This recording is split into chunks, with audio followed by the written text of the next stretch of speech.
이 베드로전서의 말씀을 한 구절 한 구절 좀 자세히 살펴보면서 이제 앞으로 이 말씀을 나누기를 원하는데요. 우리 앞으로 베드로전서를 통해서 우리가 그리스도인으로 살아가는 어떤 귀한 초석이 되기를 주님의 이름으로 소망합니다. 어, 오늘날 우리에게 고난, 핍박, 이란 말은 조금 동떨어져 있는 것처럼 느껴집니다. 이제 그 핍박, 그러니까 그리스도인으로서 받는 어떤 고난과 핍박을 요즘에 우리가 받는 시대는 아닌 것 같습니다. 그래서 이 성경에서 이 특별히 초대교회의 교인들이 받았던 핍박이나 고난과 같은 주제를 이야기할 때마다 저도 모르게 나와는 상관없는 이야기로 치부할 때가 많이 있었던 것 같습니다. 오늘날에는 뭐 특히 대한민국에서는 교회를 다닌다는 이유로 핍박받을 일이 많지는 않기 때문입니다. 그런데 이러한 오랫동안의 이 평화라고 할까요? 편안함은 우리로 하여금 그리스도인의 정체성을 조금은 약화시킨 것 같기도 합니다. 왜냐하면 우리가 그동안 고난, 핍박이라는 말과 조금 동떨어진 시대를 좀 오랫동안 지나다 보니 얼마 전이 이게 불과 몇 년 전이었죠. 전 세계적인 팬데믹, 이 코로나라는 고난이 찾아온 적이 있었습니다.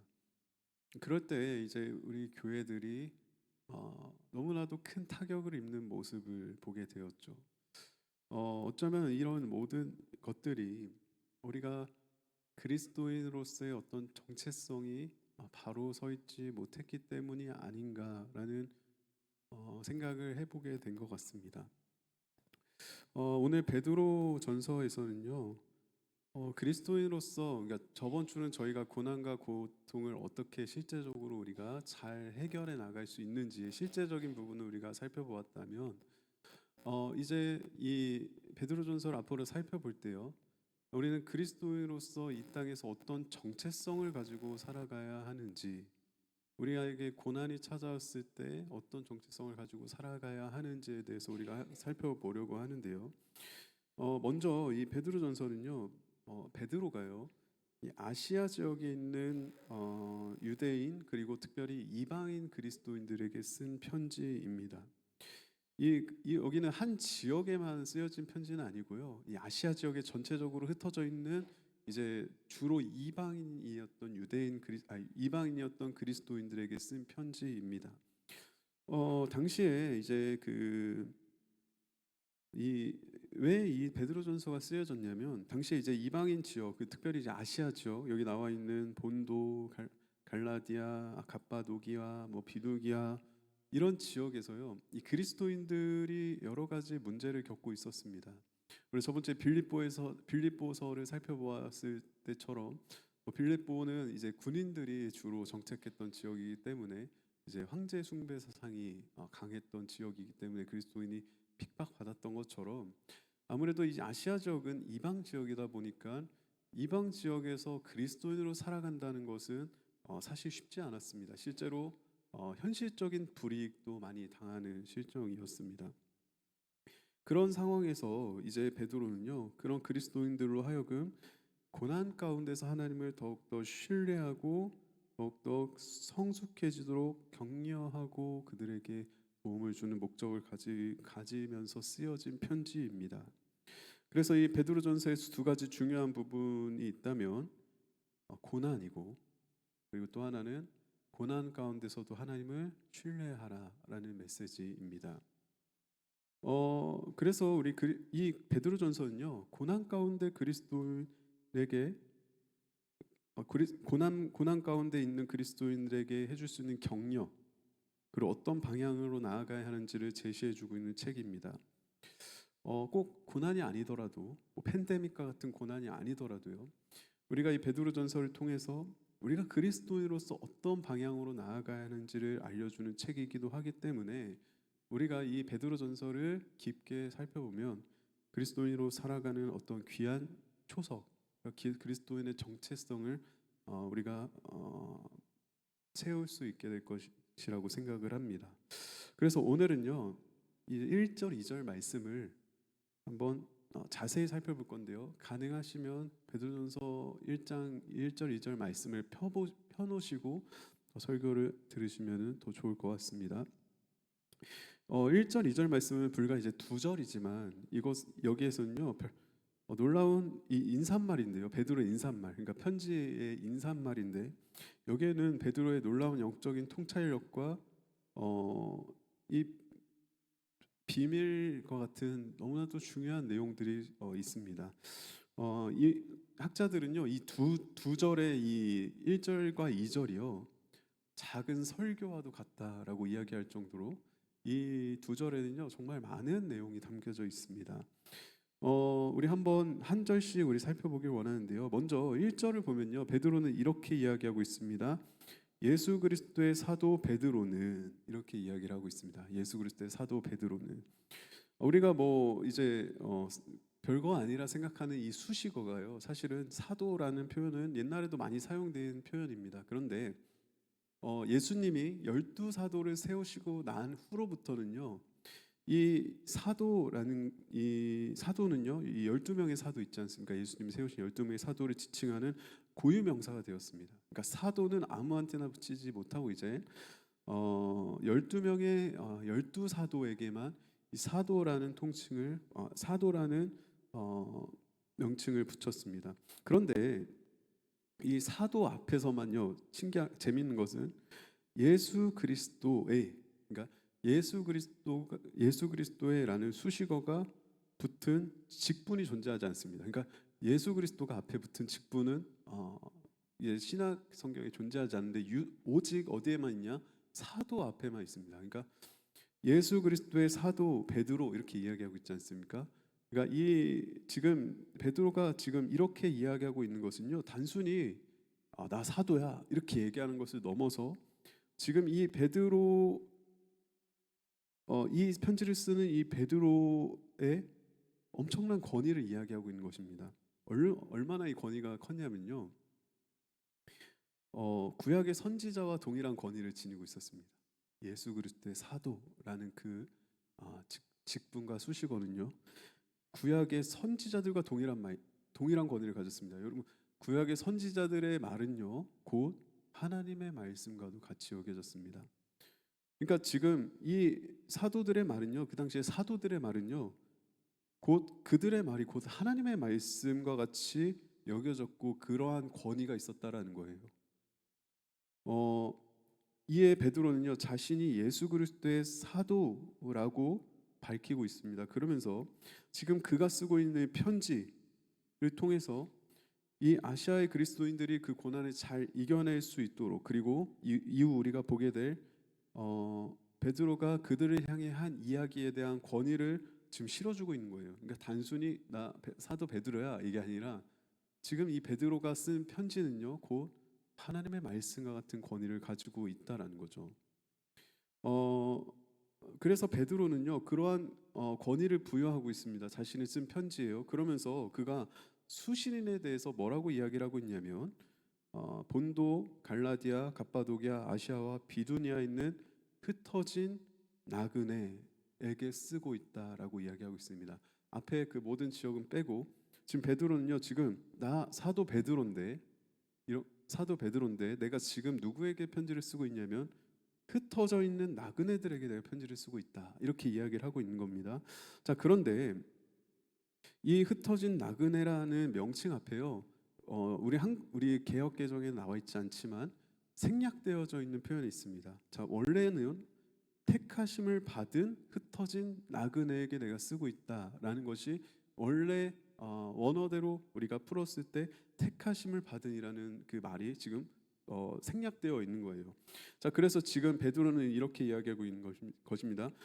수신자, 내가 지금 사도 베드로인 내가 누구에게 편지를 쓰고 있냐?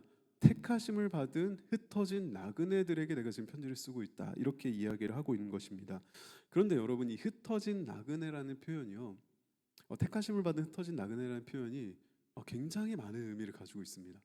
먼저 이 나그네는요, 유대인들에게 되게 생소한 그런 어떤 위치가 아니었습니다.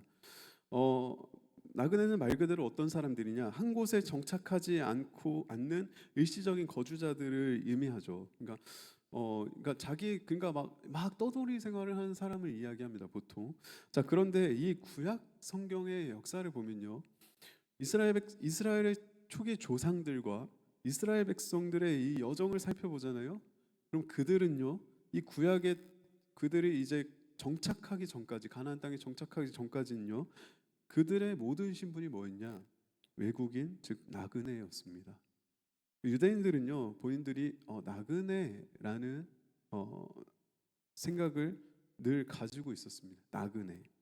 자, 그래서 이 지금 나그네라고 표현하고 있는 거예요. 지금 아시아 지역에 흩어져 있는 이방인 그리스도인들에게 베드로는 지금 너희들은 나그네다라고 표현을 하고 있는 것입니다.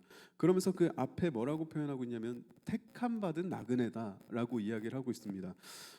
여기서 택함 받았다라는 것은 이런 거예요. 단순히 뭔가 누군가에게 선택을 받았다라는 것이 아니라 원래는 선택받지 못할 어떤 그 그룹이었는데, 그러니까 선택을 받지 못할 자격이 없는 자들이었는데, 하나님에 의해 택한 받아서 하나님의 백성으로 포함하는 것을 전제로 택함 받은 것을 이야기할 때 택함 받은이라는 이 수식어를 쓴다고 합니다. 그러니까 우리는 한국어로 그냥 택함 받은이라고 쓰지만 이것을 원어로 보면 이러한 뜻을 가지고 있다는 거죠.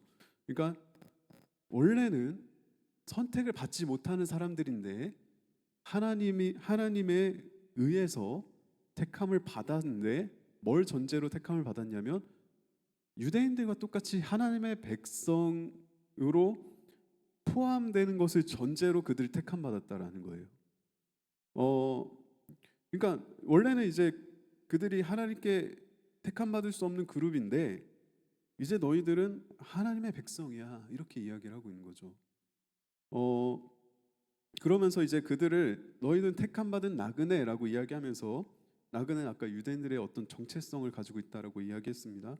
그런데 택함 받은 나그네라는 것은 즉 합치면 이제 너희들은 원래 택함 받을 수 없는 자들인데 하나님에 의해 너희들은 택함을 받은 우리와 똑같은 나그네야, 이렇게 이야기를 하고 있는 거죠. 자, 그러면서 뭐라고 이야기하냐면 한 가지를 더 붙이고 있습니다. 흩어진 나그네들이라고 이야기를 하고 있습니다.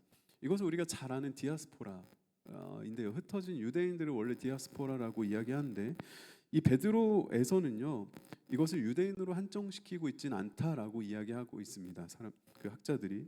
그래서 이제 전반적으로 이제 아시아 지역에 흩어져 있는 모든 그리스도인들을 대상으로 지금 디아스포라라는, 그러니까 흩어진 유대인들을 표현할 때 쓰는 디아스포라를요, 지금 베드로는요 아시아 지역에 있는 이방인 그리스도인들에게도 쓰고 있는 거예요. 너희도 디아스포라다. 자, 그래서 이 모든 흩어진 그리스도인들을 지금 이방인들 포함해서 너희들은 디아스포라, 흩어진 나그네들이다라고 이야기를 하고 있다는 것입니다. 그러므로 베드로가요, 베드로전서의 수신자를 지금 뭐라고 얘기하고 있냐면 택함 받은 흩어진 나그네다라고 이야기하고 있을 때 이것은 이런 의미를 가지고 있는 것입니다. 지상적인 의미에서 나그네는 아니었어요. 왜냐하면 그 당시에 이 수신인들은 토박이들이었기 때문입니다. 그 지역에. 그러니까 그들이 실제로 이제 나그네였기 때문에 그들을 나그네라고 지칭한 것이 아닙니다. 이것은 영적인 나그네의 의미를 가지게 되는데, 자, 베드로가 너희들이 택함 받은 흩어진 나그네들에게 내가 이걸 쓴다라고 했을 때요, 이것은 어떤 의미를 가지고 있냐면 선택받지 못한 그룹에 속한 사람들, 즉 이방인들이죠. 선택받지 못한 그룹에 속한 사람들, 본래 죄인이고 이방인들이었으나 너희가 근데 이제는 하나님에 의해서 택함을 받아서 하나님의 나라의 백성의 특권을 받은 진정한 본향을 천국에 둔 모든 유대인 이방인 할 것 없는 모든 그리스도인들에게 내가 편지한다라는 거죠. 그러니까 무슨 의미를 가지고 있냐면 사도의 권위를 가지고 있는 베드로가요, 지금 뭘 공표하고 있는 것입니까? 지금 아시아 지역에 있는 모든 이방인 그리스도인들은 유대인 그리스도인과 같은 하나님께 선택받은 똑같은 그리스도인들이다라고 이야기를 하고 있는 거예요. 여러분, 이것은요, 왜 이것의 의미가 있냐? 당시에 이제 아시아 지역에 흩어져 있던 이 이방인 그리스도인들은요, 두 가지의 문제점을 가지고 있었습니다. 첫 번째는요, 그들의 실제적인 삶 안에서 그들은 핍박을 받고 있었어요. 아시아 지역에서. 두 번째는요, 그들의 정체성이 혼란을 가지고 있었습니다. 아무래도 그들은 이방 지역에 있었기 때문에 그들은 어떤 전문적인, 아니, 그러니까 그 체계적인 어떤 교육을 받지 못하는 상황이었습니다. 그런 상황에서 그들은 핍박을 받았다라는 거예요. 그런 상황에서 이 아시아 지역의 이방인 그리스도인들은요, 그리스도인으로서의 정체성의 혼란을 겪고 있었습니다. 내가 과연 그리스도인이 맞을까? 내가 과연 저 유대인들하고 같은 하나님의 백성이 맞을까? 라는 정체성의 혼란을 갖고 있었다라는 것입니다. 그런데 베드로가 지금 그들을 향해 이렇게 이야기하는 거예요. 사도 하나님 예수 그리스도의 사도 베드로가 지금 아시아 지역에 있는 흩어진 모든 이방인 유대인들에게 이렇게 이야기한다. 너희도 우리와 똑같은 하나님의 백성이다. 너희 똑같은 우리와 같은 하나님의 말씀에 순종하는 그분을 따르는 그리스도인들이다. 라고 지금 이야기하고 있는 거죠. 우리가 볼 땐 별거 아닌 것 같은 이 인사말이요. 당시에 이 베드로의 편지를 읽는 아시아 지역에 있는 아시아 지역에 있는 이방인 그리스도인들이 어떻게 느껴졌냐면 자신의 정체성을 확인시켜주고, 그리고 그들의 핍박 가운데서 혼란스러웠던 그들의 정체성을 다시 한번 재상기시켜주고, 또한 그 핍박 가운데서 그들의 믿음을 지켜나갔던 그들에게 작은 위로와 격려와도 같은 격려와도 같은 작은 설교와도 같은 표현이라는 것입니다.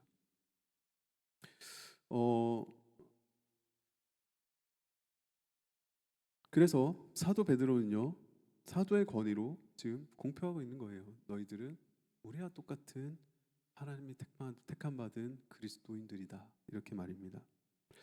자, 그런데 이들은 아까도 이야기했듯이요, 정체성의 혼란을 겪고 있었을 뿐만 아니라 실제적인 핍박과 고난 가운데 있었던 사람들이었습니다. 자, 그래서요, 베드로는요, 이들에게 정체성의 재상기를 시켜줄 뿐만 아니라 고난받고 있는 그들을 향한 격려와 위로의 말도 같이 덧붙였습니다.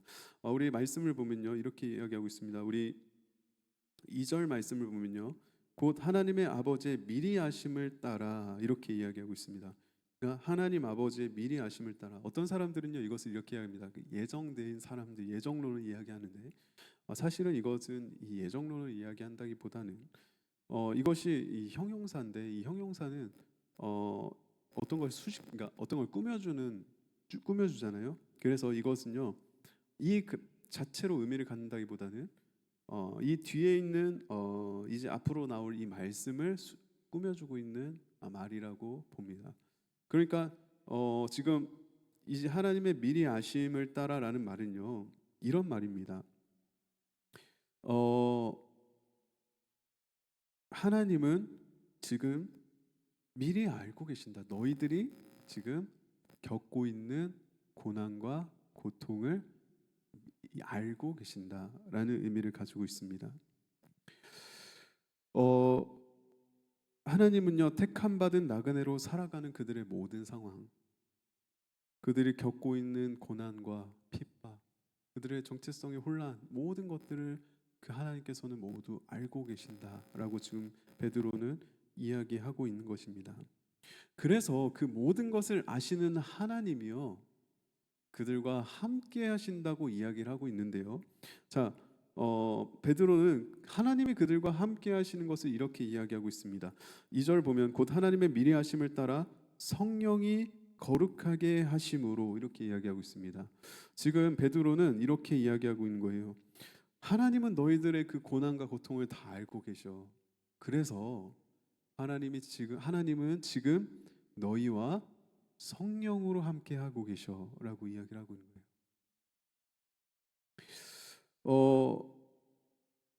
그러면서 성령님이 너희와 함께 하시면서 그분의 일들을 해 나가시는 것에 대해서 이야기를 하고 있는데요. 성령님의 사역은요, 바로 그리스도인들을 거룩하게 하는 사역을 하고 계신다라는 것입니다. 그러니까 성령님께서 그리스도인들 안에서 그들과 함께 계시면서 그들 가운데 역사하셔서 그들을 거룩함으로 이끌어 가시면서 그들을 점점 더 죄로부터 자유롭게 하고 그 믿음과 사랑 안에서 그들이 그리스도인을 닮아가게 하시는 사역을 통해서 하나님은 지금도 너희와 함께 하고 계신다라고 이야기를 하고 있는 거죠. 어, 여러분, 우리가요 하나님이 우리와 함께 하신다라고 했을 때요 우리는 보통 어떤 것을 생각하게 되냐면 내가 지금 당하고 있는 고난과 고통을 하나님께서 해결해 주시기를 보통 원하시죠.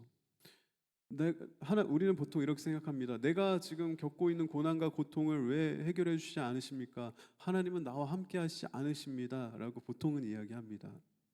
그런데 베드로는 이렇게 이야기하고 있습니다. 하나님이 지금 너희와 함께 하고 계셔. 그런데 그들이 원하는 건 사실은 그 고통과 고난 가운데 그 모든 문제를 해결해 주시는 것을 원하실 수도 있었을 거예요. 원할 수도 있었을 거예요. 그런데 그게 아니라 하나님이 성령으로 너희와 함께 하시는데 그분이 지금 어떤 일들을 해나가고 계시냐면 너희들이 지금 당하고 있는 고난과 고통이라는 그 사건을 통해 너희들을 거룩의 자리로 더욱더 이끌어 가시는 사역을 하고 계셔.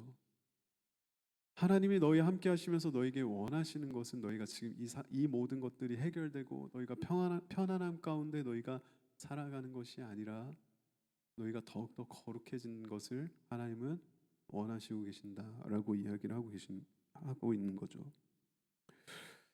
우리가 만약에요 그 당시 아시아 지역에 있는 이방인 그리스도인과 같은 택함 받은 흩어진 나그네라고 한다면요, 우리는 어떤 마음으로 살아가야 하냐? 성령님께서 우리 가운데 거룩하게 하시는 사역 안에서 우리는 살아가야 한다라는 거예요.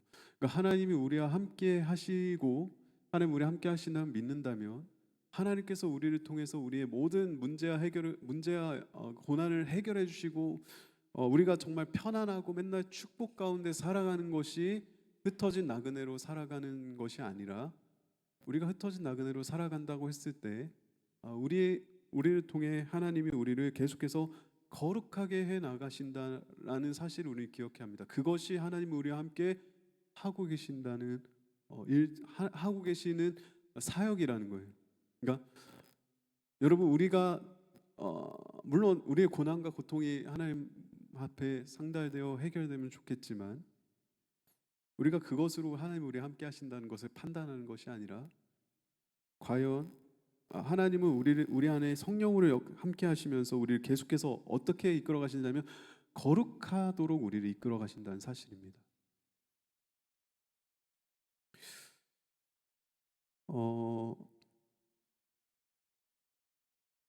사랑하는 여러분, 우리는 계속해서 거룩함으로 나아가야 합니다. 우리는 하나님 앞에 물론 어렵고 힘들 때 하나님 우리의 문제를 해결해 주시길 원하는 마음, 저도 그런 마음을 늘 갖고 있지만 우리가 정말 하나님께 택함 받은 흩어진 나그네의 정체성을 가지고 있다면 우리는 이 땅에서 편안하고 평안하게 살아가는 것을 우리가 사모하는 것이 아니라 성령 안에서 우리는 더욱더 거룩으로 나아가는 것을 더욱더 사모해야 될 줄 믿습니다. 바라기는 성령 안에서 더욱더 거룩함으로 나아가게 되시는 저와 여러분 되시길 소망합니다. 자, 그런데 이러한 성령님의 거룩의 사역은요 결국 우리를 어디로 이끄냐면 우리를 순종하는 곳으로 이끕니다. 그러니까 여기 보면요 우리 뒤에 거룩하게 하심으로 순종함과 예수 그리스도의 피 뿌림을 얻기 위하여 택하심을 받은 자들에게 편지하노니 이렇게 이야기를 하고 있습니다. 2절 한번 띄워주시겠습니까? 자, 여기 보면요 성령의 거룩하게 하심으로 순종함과 예수 그리스도의 피 뿌림을 얻기 위하여 택하심을 받은 자들에게 편지한다 이렇게 이야기를 하고 있죠. 자, 성령님께서요 우리의 모든 상황을 다 아십니다. 그런데 그 상황을 우리는 해결해 줬으면 좋겠지만 성령님의 사역은 뭐냐? 우리가 더 거룩하여지는 것입니다. 그런데 우리가 거룩하여질 때 결국 성령님이 우리를 어디로 인도하시냐? 그분의 말씀에 순종하는 곳으로 우리를 이끄신다라는 것입니다. 우리를 순종의 자리로 이끄신다라는 거예요. 어, 하나님이 택하시고 부르신 나그네로 살아가는, 나그네 정체성을 가지고 살아가는 자들에게 성령의 사역으로 성령님께서는 우리를 거룩한 자리로 계속해서 우리를 인도하십니다. 모든 상황과 환경을 통해서. 그런데 그렇게 살게 하시는 목적이 뭐냐면 바로 그렇게 살아가는 자들이 하나님의 말씀에 순종하게 하기 위함이라는 것입니다. 그래서 때로는 고난은요, 때로는 우리에게 고난은요, 진짜 코로나 팬데믹과 같은 고난은요, 그 고난을 통해서 하나님을 신뢰하게 함으로써 그분의 말씀에 순종하게 하는 도구도 된다라는 거예요. 여러분, 그러므로 우리는 모든 상황과 우리의 모든 환경과 상황으로 판단하면 안 되는 것이죠. 하나님께서는 때로는 우리의 고난을 통해서, 때로는 우리의 아픔을 통해서, 때로는 우리의 연약함을 통해서 그분은 지금도 우리를 거룩한 자리로 우리를 이끄시고 계시고, 그 거룩한 곳으로 이끄시는 그 목적은 뭐냐? 우리가 하나님의 말씀에 순종하는 자리로 나아가게 하시는 거라는 것입니다. 그런데요, 여러분, 아무리 성령님이 우리 삶에서 강하게 역사하셔서 그분의 사역을 이루어가고자 하시더라도 여러분, 우리는 여전히 연약합니다. 성령님이 우리를 거룩한 자리로 이끄시고 그 거룩한 자리를 이끄시면서 우리가 하나님의 말씀에 순종하는 그 자리로 우리를 이끄시길 원하시지만 때로는 우리의 죄악과 우리의 허물 때문에 그 길이 막힐 때도 있다라는 거예요. 그래서요, 우리가 성령의 충만함으로 우리가 살아감과 동시에 우리가 병행되어야 될 것이 있습니다. 그것은 바로 오늘 말씀에서는 피뿌림이라고 표현되는 것인데요. 구약 성경에서요, 피뿌림은요, 피를 뿌린다는 것은요, 이 어떤 희생제사를 좀 가시적으로 표현한 표현법입니다. 그러니까 희생제사를. 그런데 대부분의 이제 피가 뿌려진 경우에는 이제 제단에서 제사를 드릴 때 피가 뿌려진 경우가 많이 있었습니다. 그런데 이 제단에 뿌려진 피 말고 사람에게 피를 뿌린 경우가 있었어요. 사람에게. 그런데 이것은 이 구약에서요, 딱 세 가지 경우에 나옵니다. 세 가지. 첫 번째는요, 모세가요, 시내산에서 이스라엘 백성과 이 언약을 최초로 맺는 의식에서 모세가 피를 뿌립니다. 백성들이 피를 뿌립니다. 두 번째는요, 이 제사장으로서 아론과 그의 아들들을 임명하는 자리에서요, 이 피를 뿌립니다. 여기 깃볼과 엄지 손가락과 엄지 발가락이. 그리고 마지막은요, 이 그러니까 나병으로부터 치유된 자의 정결 의식에서 피를 뿌립니다. 그런데 오늘 이 세 가지 중에 우리는 뭘 살펴보기 원하냐면요, 세 번째, 나병으로부터 치유된 자의 정결 의식 가운데 피가 뿌려졌다는 것을 우리 한번 살펴볼 건데, 이 나병은요, 당시에요, 이 공동체에서 어떤 추방당할 정도의 엄청 그런 병이었습니다. 그러니까 공동체에서 같이 생활을 할 수가 없었어요. 그리고 막 이제 사람들한테 갈 때는 부정하다 이렇게 외치고 다녀야 되는 그런 병이었습니다. 그런데 이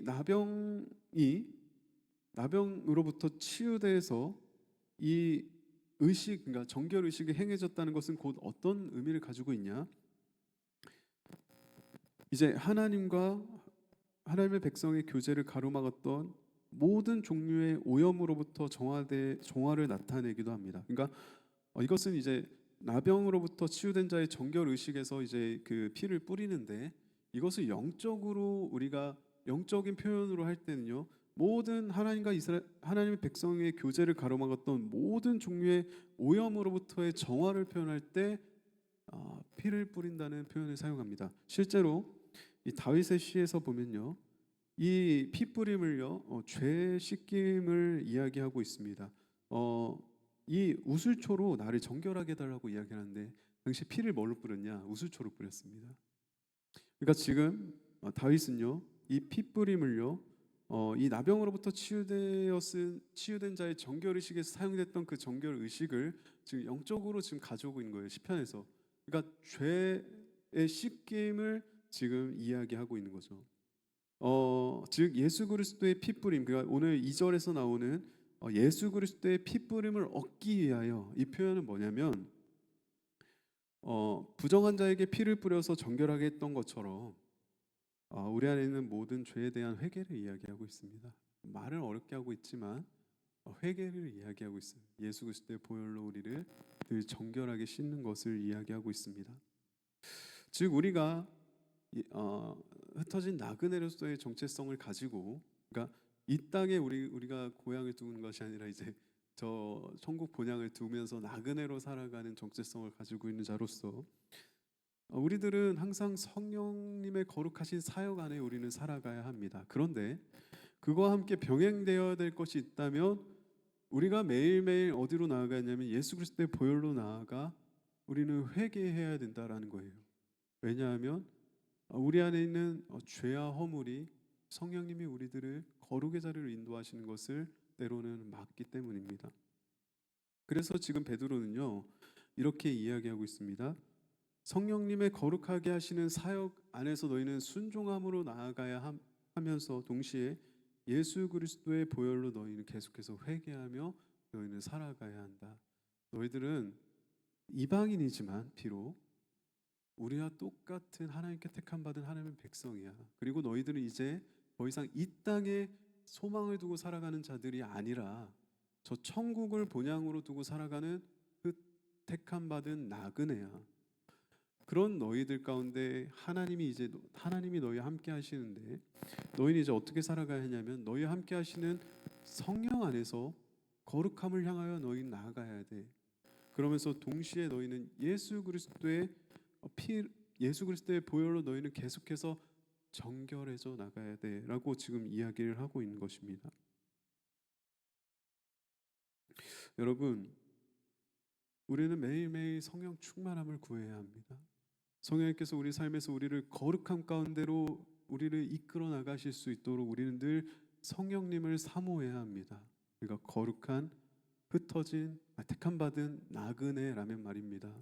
더 나아가서 동시에 우리는 매일매일 회개해야 합니다. 우리와 죄와 허물을 예수 그리스도의 정결한 피로 우리를 늘 깨끗하게 하는 삶을 살아야 한다는 것입니다. 사랑하는 여러분, 이 베드로전서에서는요, 이 짧은 두 절의 말씀을 통해서 정말 많은 이야기를 하고 있습니다. 그런데요, 여러분, 이 아시아 지역에 있는 유대인들에게 한 이 베드로의 이야기는 오늘날 우리에게도 동일하게 적용되는 말씀이라고 볼 수 있습니다. 왜냐하면 우리도 이방인 그리스도인들이기 때문입니다. 베드로는 우리에게 이야기하고 있습니다. 예수 그리스도를 믿고 구원받은 자들은 모두 저 천국을 본향으로 두고 있는 택함 받은 나그네들이다라고 이야기를 하고 있습니다. 우리는 이 땅에서 어떤 정체성을 가지고 살아가야 할까요? 우리는요, 영적인 나그네의 정체성을 가지고 살아가야 합니다. 영적인 나그네의 정체성을 가지고 살아갈 때 우리는 이 땅에서 우리에게 찾아오는 고난과 역경과 환경에 우리는 얽매이지 않을 수 있게 됩니다. 우리는 이 땅에서 우리 세상의 것들에게 영향을 받는 것이 아니라 우리는 이제 성령님께 인도하심을 받는 삶을 살게 되는 것입니다. 그리고 그분이 우리 안에서 계속해서 역사하셔서 우리를 거룩함 가운데 인도하심을 따라가는 자들이며 결론은 뭐냐면 하나님의 말씀에 순종하는 삶을 살아가는 자들입니다. 그러면서 동시에 우리 안에 있는 죄와 허물을 주님 앞에 늘 고백하며 예수 그리스도의 보혈로 우리를 계속해서 씻어 나가는 거룩함을 추구하는 자들이 바로 택함 받는 나그네라는 것입니다. 사랑하는 여러분, 여러분들은 어떤 정체성을 가지고 살아가시나요? 이 땅에 썩어질 것들에 목숨을 걸면서, 이 땅에 사라질 것들에 목숨을 걸면서 여러분들은 마치 이 땅이 여러분들의 본향인 것처럼 살아가고 있진 않으신가요? 바라기는 이 베드로가 아시아 지역의 그리스도인들에게 이야기했던 것처럼 이 영적인 택함 받은 나그네의 정체성이 저와 여러분들에게 있게 되기를 소망합니다. 그래서 이 세상의 것이 아니라 성령님과 예수 그리스도의 보혈이 우리의 삶을 이끌어 나가시게 되시는 저와 여러분이 되시기를 주님의 이름으로 소망합니다. 이 시간 우리 함께 들은 말씀 생각하며 한번 기도하기를 원합니다. 우리 함께 기도하실 때 하나님, 우리는 혹시 이 땅을 우리의 본향이라고 생각하며 살아가고 있지는 않았는지 이 시간 주님 앞에 고백합니다.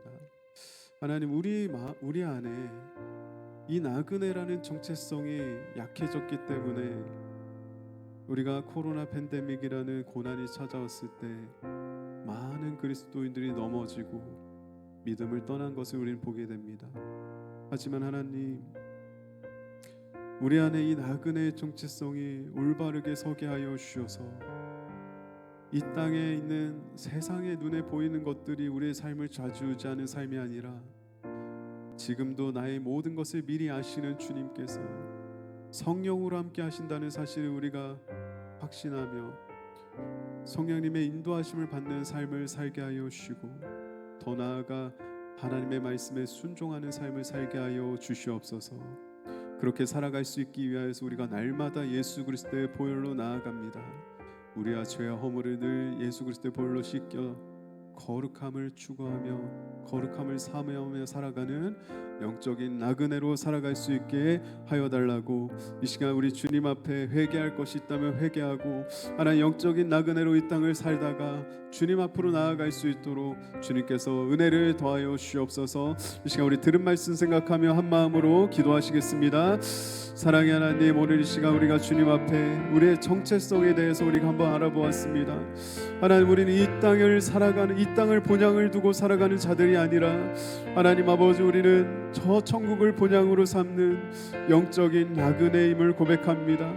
하나님, 택함 받을 수 없는 연약한 존재인 우리를 택하셔서 하나님의 자녀라 불러주시고 하나님의 자녀로 살아가게 하심에 감사드립니다. 하나님, 우리가 이 땅을 살아갈 때 이제 나는 세상 욕심을 따라 살아가는 자들이 아니라 썩어질 것을 바라보며 살아가는 자들이 아니라 하나님 아버지 성령님을 의지하여 살아가게 하여 주시옵소서. 예수 그리스도의 보혈을 의지하며 살아가게 하여 주시옵소서. 하나님, 우리들의 삶 안에 이 정체성이 바로 서게 하여 주시옵소서. 하나님 아버지, 세상에 좌지우지되는 아버지 세상이 감당하는 그런 자들이 아니라 세상이 감당치 못할 자들 되게 하여 주시옵소서. 아버지 하나님, 우리의 삶을 성령님 인도하여 주시옵소서. 거룩함으로 나아가기를 소망합니다. 순종의 자리로 나아가기를 소망합니다. 하나님 아버지, 우리에게 은혜를 도와여 주시고 성령님 역사하여 주셔서 하나님, 우리가 거룩함으로 나아가게 하여 주시옵소서. 하나님, 우리 연약합니다. 예수 그리스도의 보혈을 의지하며 나아갑니다. 성령 하나님을 의지하며 나아갑니다. 주님, 오늘 이 시간 주님 앞에 회개하며 주님을 바라보는 모든 자들에게 주님 성령으로 충만하게 하여 주시옵소서. 사랑의 주님, 우리가 이 땅을 살아가면서 하나님 나그네의 정체성을 가지고 살아가게 하여 주시옵소서. 그래서 하나님, 우리가 세상의 것을 바라보는 것이 아니라 성령님의 인도하심을 받는 삶을 살게 하여 주시고 예수 그리스도의 보혈을 날마다 의지하며 살아가는 주님의 자녀 되게 하여 주셔서 우리 삶에서 순종이 넘쳐나게 하여 주시고 하나님의 말씀의 능력이 충만하는 그런 삶을 살아갈 수 있도록 주님께서 함께하여 주시옵소서. 우리와 동행하신 하나님께 모든 영광 올려드리며 사랑이 많으신 예수님의 이름으로 기도드립니다. 아멘.